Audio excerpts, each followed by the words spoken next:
Bonjour et bienvenue dans la météo du Bitcoin. Nous sommes jeudi 21 novembre 2019 et mes excuses pour hier.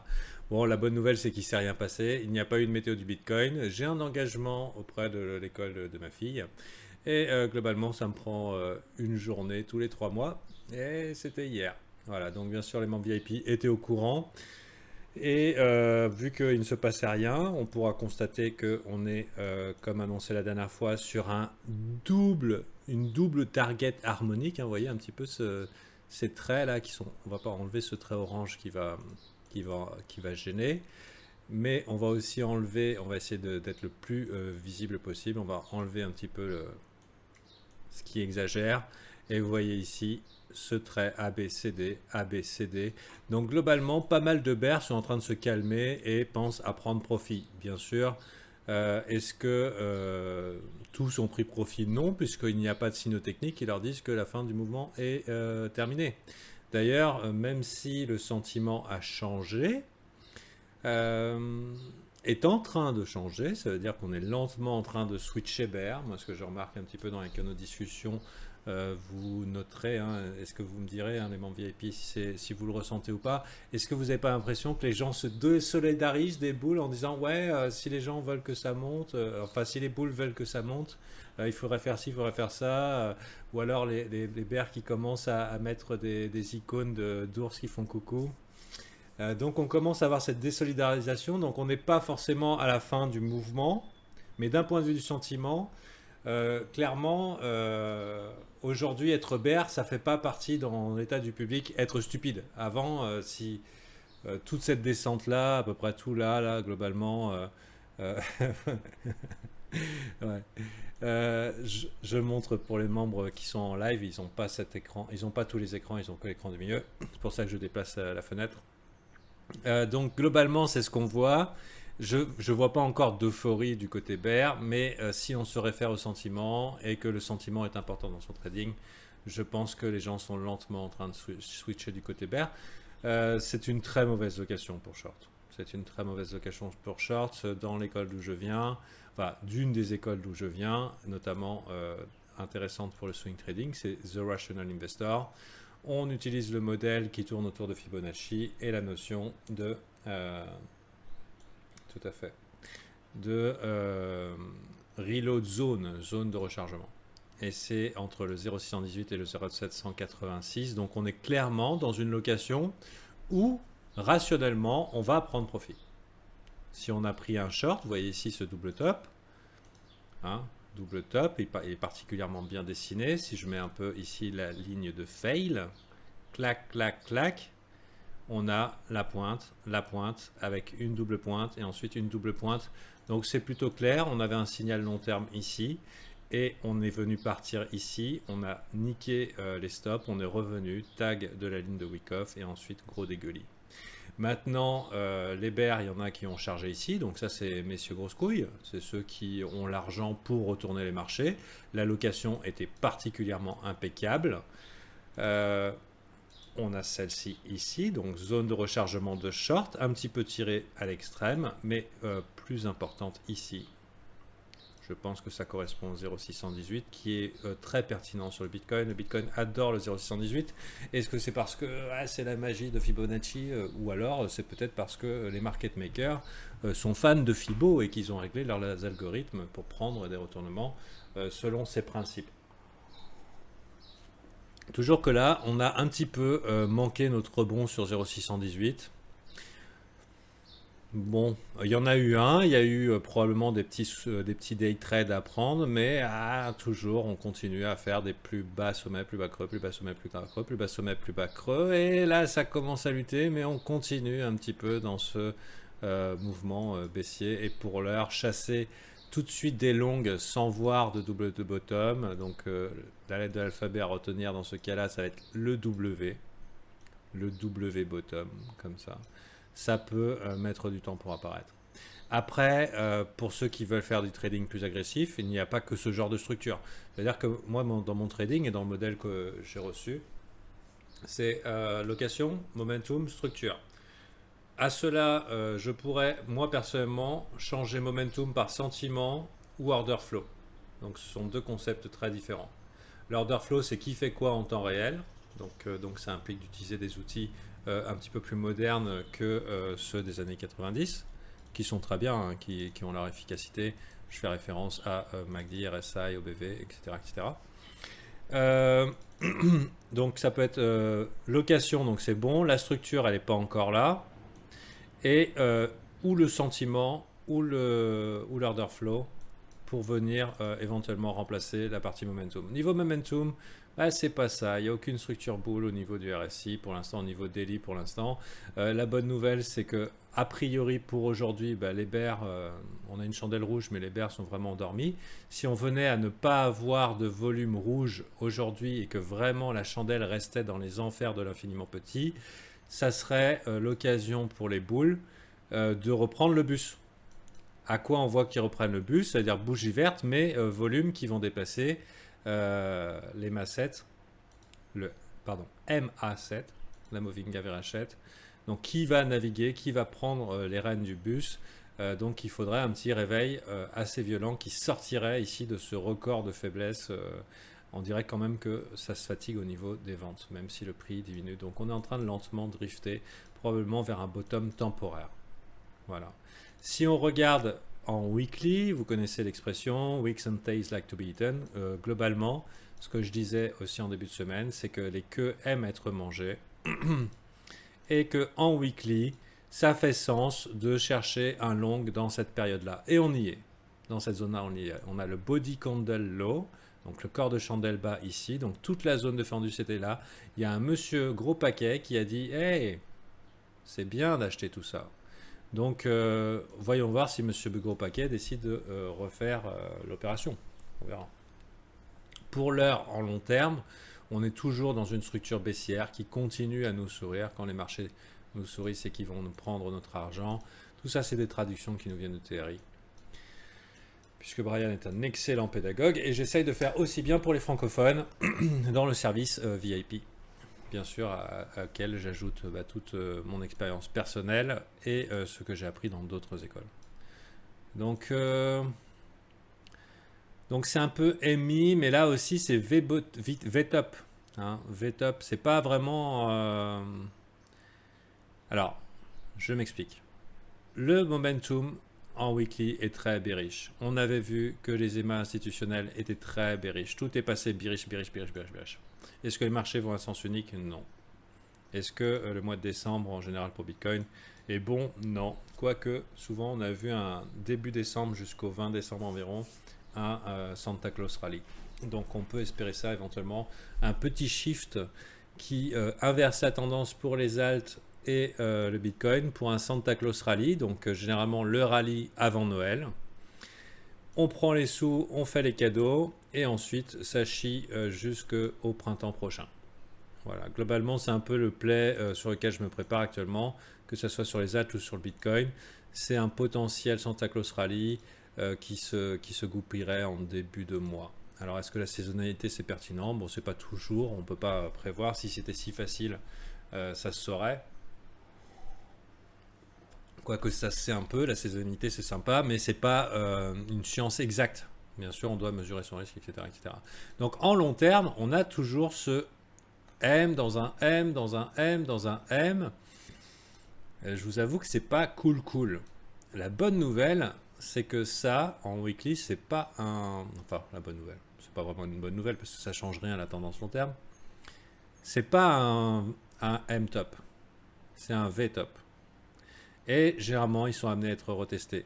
De la même manière que ce V-bottom est en train d'être retesté. Il y avait un mec qui m'a laissé ce commentaire sur YouTube. Hey, t'avais raison, les V-bottom sont retestés. Bah, déjà, je suis pas là pour avoir raison. Je suis là pour essayer de vous apprendre 2-3 bases. En tout cas, dans le cas de cette météo, comment le marché va nous manger. Mais oui, statistiquement, les V-bottom, donc ici, clac, sont amenés à être retestés. Donc on n'est pas toujours obligé d'être le premier au tournant. Si on est patient, on a souvent une deuxième opportunité pour éventuellement faire un W long terme super chouette. Ou alors carrément la continuation. Donc là c'est simple, hein. Le range est bien défini, en tout cas long terme. C'est soit à l'avenir on repasse ici et on pourra crier au Bitcoin 1 million, soit et mettre ça sur les miniatures, soit on repasse en dessous ici et on pourra crier Bitcoin 500 hein, et mettre des miniatures avec des emojis qui font ça. Donc, en parlant d'emojis, j'ai vu un truc sympa hier. Ah putain, si je vous montre ça, c'est pas bon parce que vous aurez toutes les ressources que je montre VIP. On a l'emoji Market Cycle. Market Cycle. Ouais. En parlant des VIP, l'offre Black Friday va se terminer bientôt. Pour le Black Friday, au pire Cyber Monday. Hop, image. Et j'ai trouvé vraiment sympa ce truc parce que je disais que je regardais dans les chats un petit peu.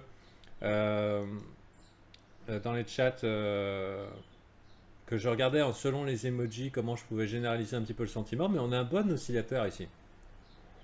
Actuellement, je pense qu'on est en fer. Et je disais que fer c'était proche d'un bottom, mais c'est pas vrai en fait. Quand les gens ont peur, c'est qu'ils sont encore en position ouverte et qu'ils attendent la panique finale. Donc après, il faut savoir aussi, donc là c'est effectivement, on peut voir la question de ce graphique qui paraît farfelu. Sachez que moi, tout m'intéresse en trading. Tout m'intéresse. Si tu me dis que le caca de la couleur de ton chat peut me donner un avantage probable et que tu l'as testé statistiquement, viens m'en parler, d'accord? Montre-moi ces statistiques. Mais puisque le sentiment, c'est quelque chose qui ne change jamais dans les marchés, alors bien sûr, on a des outils compliqués, on a l'order flow, on a pas mal de trucs. Gaïden, pas ses secrets. On a pas mal de trucs hein, pour noter un petit peu quand le marché est exagérément étendu dans une direction ou l'autre. Mais le sentiment, ce qu'il y a, c'est que au-delà des algorithmes et des machins, les marchés sont pas random parce qu'ils sont animés par des humains et les humains, ils sont animés par la peur et l'avarice. Donc si on arrive à, sur les chats, identifier ce que pense la majorité, ça peut nous mettre en situation contrarienne. Donc ce que je voulais dire, c'est généralement, moi, je me contente de regarder. Il n'y a pas l'emoji que je voulais. L'emoji que je voulais, c'est celui qui rit avec des larmes. Donc, qui est clairement pour moi ici. Et la panique, faire panique, qui est plutôt de l'ordre ici. C'est surtout ce que je veux, ce que je vois. Et après, le reste, ça, je le vois. Ça, c'est clairement quelque chose d'utilisé. Clairement. Le reste, ok, en fait, je pense que c'est simplement une parodie sous forme d'emoji de la comment ça s'appelle, de la Wall Street cheat sheet.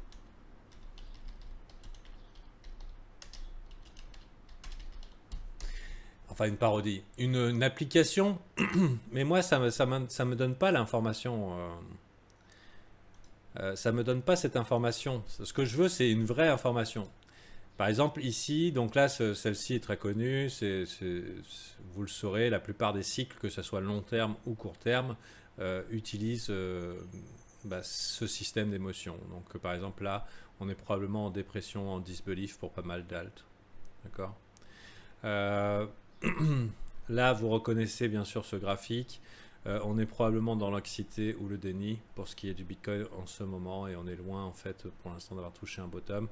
Et étrangement, vous remarquerez que le premier moment où le marché fait vraiment son bottom, c'est au moment de l'arrivée d'un premier W. Le reste du temps, c'est W. Donc c'est comme ça que ça marche, c'est aussi simple que ça. Sérieusement, si on vous avait dit que réussir en trading, ça consistait à attendre 5 jours des W. Alors est-ce que ça marche à tous les coups? Non, 60-65% du temps, mais avec un risque bien géré. Et quand je dis risque bien géré, ça ne veut pas dire vous survivez à un trade perdant, mais c'est vous survivez à 10, 20 trades perdants d'affilée. D'accord? Vous êtes OK.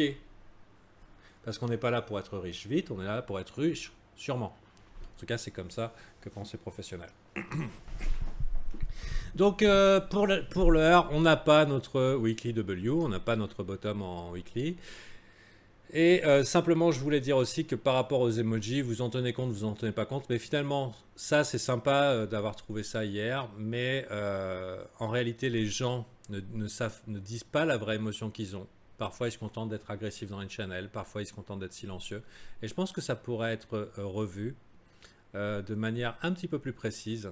Mais au moment où ils expriment leurs émotions, c'est souvent trop tard. On pourrait voir des sourires vers la partie basse, vers la partie basse en fait. Pourquoi? Parce que quand la personne va prendre sa perte et qu'il n'y a plus de suspense, il ressent ce qu'on appelle un relief, un, une satisfaction. Il n'y a plus le suspense, il n'y a plus l'angoisse, machin et tout. Il sait à quoi s'en tenir, il a pris sa perte.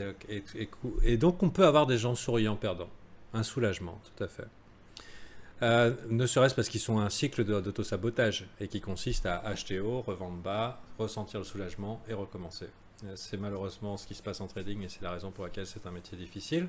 Sachez-le. Donc sachez que ça existe, mais en tant qu'indicateur, je ne les utiliserai pas de cette façon-là et qu'avec un petit peu d'expérience, je pense que vous pouvez identifier dans le channel où en sont les gens. Et actuellement, donc cette désolidarisation des bears par rapport aux bulls. Pour l'instant, tout le monde n'est pas over bear. Tout le monde n'est pas super baissier.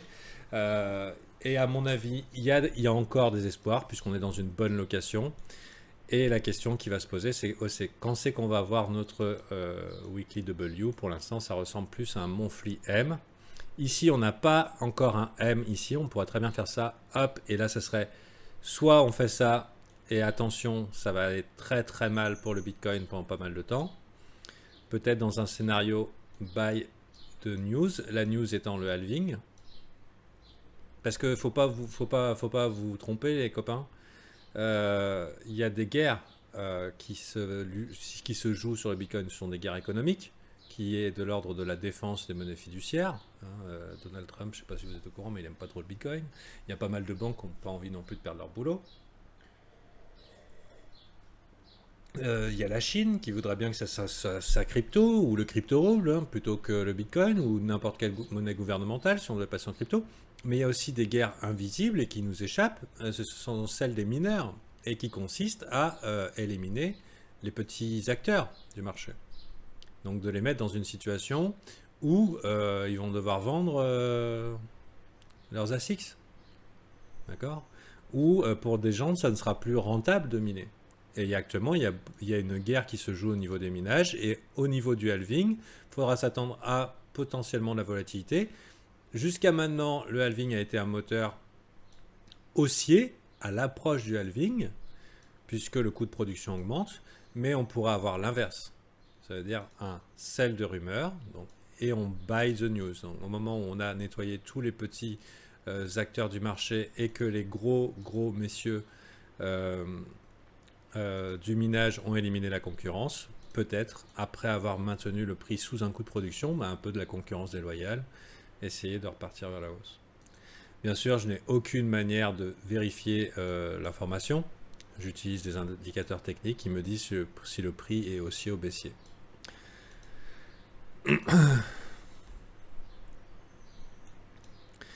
Aussi, on va virer un peu tous ces gribouillis. Vous savez, j'aime bien faire des gribouillis, moi, ça fait un peu de tableau.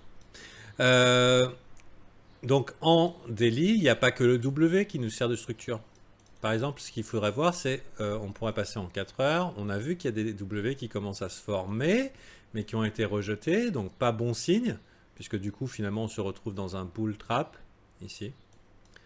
Alors que, vous voyez ici, mesh, hop, les shorters se sont mis bien, et on se retrouve avec d'autres acheteurs perdus, coincés. Ils sont coincés à perdre, donc ils espèrent désespérément que ça monte. Donc, et si jamais ça venait à partir par là, bien sûr, il se retrouvera paniqué. La tendance est votre ami, until the end. Trend is your friend until the end. Donc jusqu'à l'heure, on continue à faire des plus bas creux, plus bas sommet, plus bas creux, plus bas sommet. Donc on y croyait à ce W en 4 heures, mais c'est pas arrivé. Est-ce que les indicateurs techniques nous laissaient penser qu'on avait tout ce qu'il fallait? Pour l'instant, on n'a pas de divergence MACD confirmée. Au niveau du RSI, c'est encore V-bottomie. On préférerait voir des bons W bien solides. Et dans tous les cas, si on utilise le biais institutionnel qui peut être utilisé par vous très simplement, si vous regardez mon tuto sur les EMA 9, EMA 18, c'était dans tous les cas un trade extrêmement agressif. On voudrait voir ces EMA qui arrêtent de pencher aussi négativement. On voudrait ces EMA voir se rapprocher, voir carrément en 4 heures commencer à se recroiser et former le W qu'on attend. Voilà, on n'était pas loin de faire ce putain de divergence MACD, mais on le fait pas et j'ai bien l'impression qu'on va être obligé de s'en faire une double assez violente. Voilà. Je vous cache pas qu'il y a un autre gap CME qui nous attend bien plus bas. Après, on a un V-top, donc on peut éventuellement remonter. Pour l'instant, c'est un petit peu une zone de fight. On va laisser voir qui gagne. Et puis, des fois, il ne faut pas mettre son doigt entre les corses et l'arbre, sauf si vous êtes un day trader. Si vous voulez apprendre à trade et améliorer votre exécution, je suis disponible 24 sur 24, quasiment, puisque Discord est disponible sur mon téléphone. Et que, bon, je vous répondrai pas à 3 heures du matin. J'anime un service VIP sur le Discord où j'enseigne à tout le monde comment trade avec une Dropbox qui va disparaître.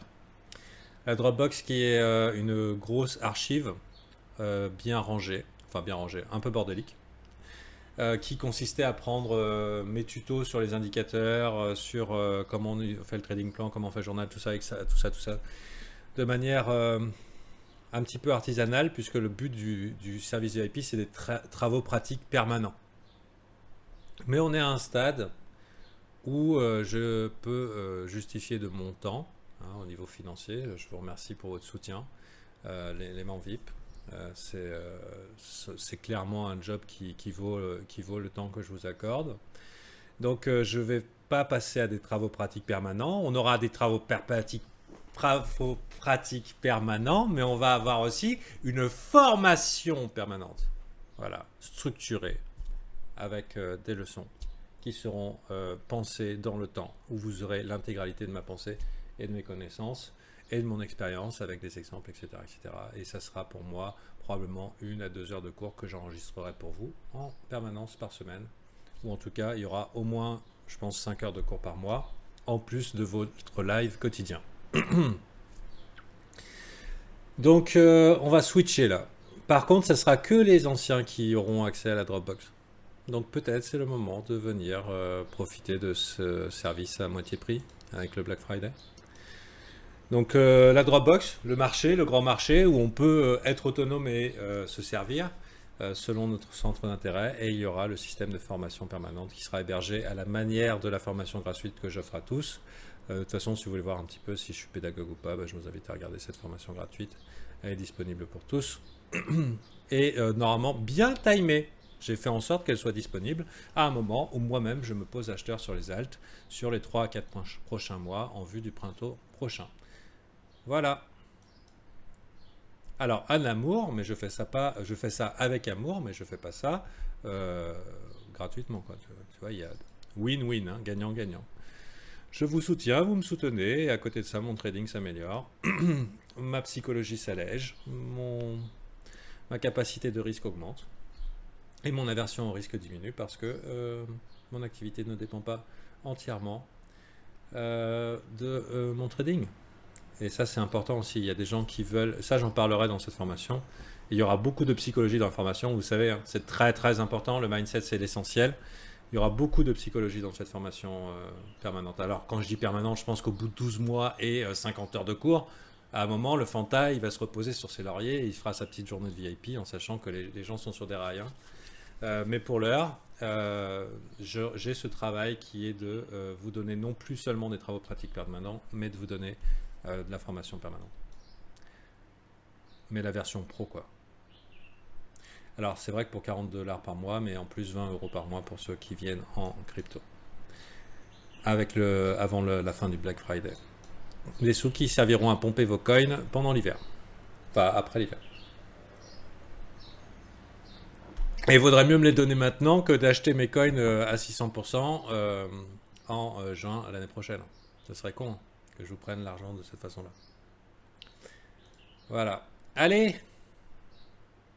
Donc, oui, je ne suis pas désintéressé, hein, faut pas croire. Hein. Ouh là là.